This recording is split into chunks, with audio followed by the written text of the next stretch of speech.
Hello everyone, my name is John Diorio, and to begin tonight, I'll begin with the first prompt.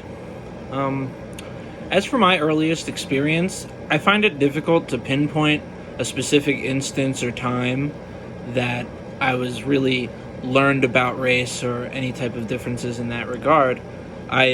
From as early as I can remember, I was in daycare, involved in sports, or just going everywhere with my mom, who was a single parent, to her work and whatnot.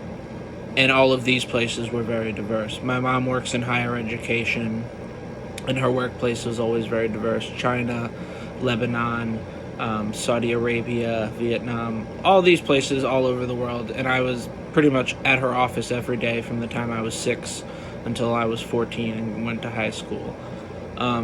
Between sports and daycare before that, I was just always around different types of people, especially in sports.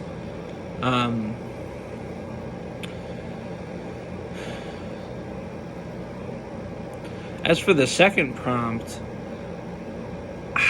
I see really no benefit in categorizing things by race, unless maybe for census purposes.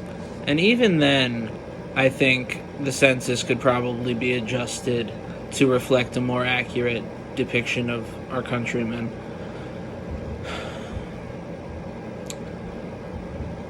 It just...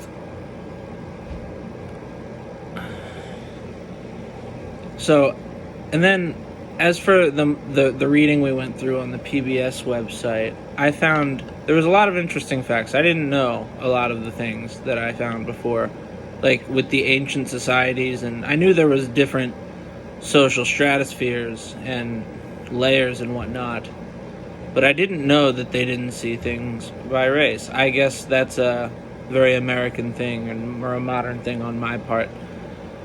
I also didn't know about the whole genetic thing. I was very intrigued to find out that more genetic difference is found within a quote-unquote race than without, among other different ones. And the biggest thing I think that I got from that period was that race constructs justify social inequalities as natural occurrences, and that's a big thing that I think everyone, especially educators, should really acknowledge and work to have that be a central part of their philosophy as an educator. In terms of remedying inequality, I found on the Sentencing Project several ways that they highlight to remedy inequality. The article speaks specifically on how it can happen in law enforcement, criminal justice, and the legal system. But I think what they put forth in the article is applicable across the board. Things like revising laws and addressing implicit bias and reallocation of resources. Legislation, I think, is obviously step one, because if you're not doing it from the top down, you can't start. It's a non-starter. For example, the Texas voting law, it disproportionately targets minorities and peoples of color and other marginalized individuals and communities so as to promote the vote of the dominant demographic in Texas, which is just asinine. Because diversity always exists, always has existed, always will exist. But it needs to be promoted from institutional power.